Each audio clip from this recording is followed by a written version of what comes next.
இல்ல, மேலிட பொறுப்பாளர் விமான நிலையத்துல என்ன சொன்னாருன்னா, நாங்க வலிமையா இருக்க வச்சுதான் புதிய கட்சிகள் எங்களோட கூட்டணிக்கு வருதுன்னு சொன்னார். அதுக்கு மேல அவர் எதுவும் சொல்லல. அதுக்கு மேல எதுவும் எக்ஸாகரேஷன் பண்ணாரு. அவங்க தந்தை அழைப்பு கொடுத்திருக்காருன்னு கேட்டிருக்காங்க. அதுக்கு சொல்லி இருக்காரு, நாங்க வலிமையா இருக்க வச்சுதானே புதிய கட்சிகள் எல்லாம் கூட்டணி வைக்க விரும்புதுன்னு. அதுல அரசியல் எதுவும் இல்லை.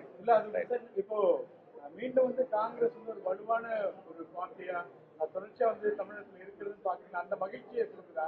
நிறைய கட்சிகள் வலிமையா இப்ப பாருங்க, இப்ப கிராம கமிட்டி என்பதை தமிழ்நாடு முழுவதும் 85 விழுக்காடுகள் எல்லாத்தையும் வெரிஃபை பண்ணி முடிச்சு டேட்டா பேஸோட ஐடி கார்டு இன்டர்நேஷனல் லெவல் ஸ்டாண்டர்ட்ல QR கோட் ஐடி கார்டு கொடுத்துருக்கோம். வலிமையான கட்சியா இருக்கு. வாக்கு திருட்டை கண்டித்து இந்தியா முழுவதும் கையெழுத்து இயக்கம் நடத்தினாங்க. தமிழ்நாடு தான் முதன்மை இயக்கமா நாங்கள் கையெழுத்து 1,44,40,000 கையெழுத்து வாங்கியிருக்கோம். மிகப்பெரிய மாநாடு நடத்தியிருக்கோம் திருநெல்வேலியில. இப்ப கட்சி எழுச்சியோடு இருக்கு.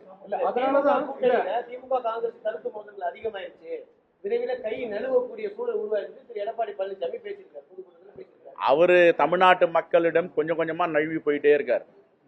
பிடிப்பு போயிட்டே இருக்கு, பிடிப்பு தளர்ந்துட்டே இருக்கு. அவருக்கே தளருது.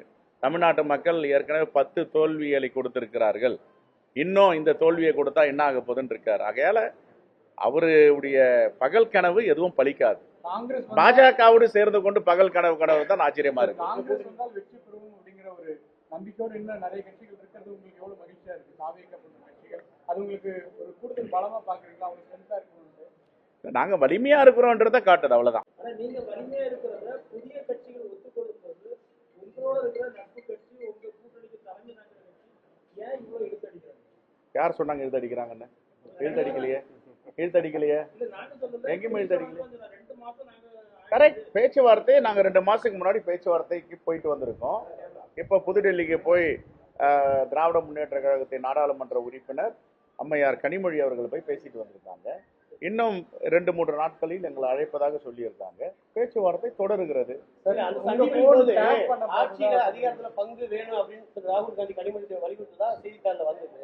ஆனா நேற்று டிகேசி பேட்டி கொடுக்கும்போது அந்த மாதிரியான கேள்வி கோரிக்கை இதை அவங்க ரெண்டு பேரையும் கேளுங்க. அவங்க 2 பேரையும் கேளுங்க. போனா டேப் பண்ணிட்டோமே. நாங்க என்ன கள்ளக்கடத்தெல்லாம் பண்றோம்? நல்லா பண்ணிட்டோம். டெய்லி போன கூட கொடுத்துட்றேன், பண்ண சொல்லுங்க. தெரியல. ஏங்க இது பெகாசஸ்ல இருந்து ஆரம்பிச்சிருக்கு. பெகாசஸ்ல நாங்க தப்பிச்சிருவோமா? அதனால ரெக்கார்ட் பண்ணிட்டோம். நாங்க என்ன பண்றோம்? நேர்மையா பேசுறோம்.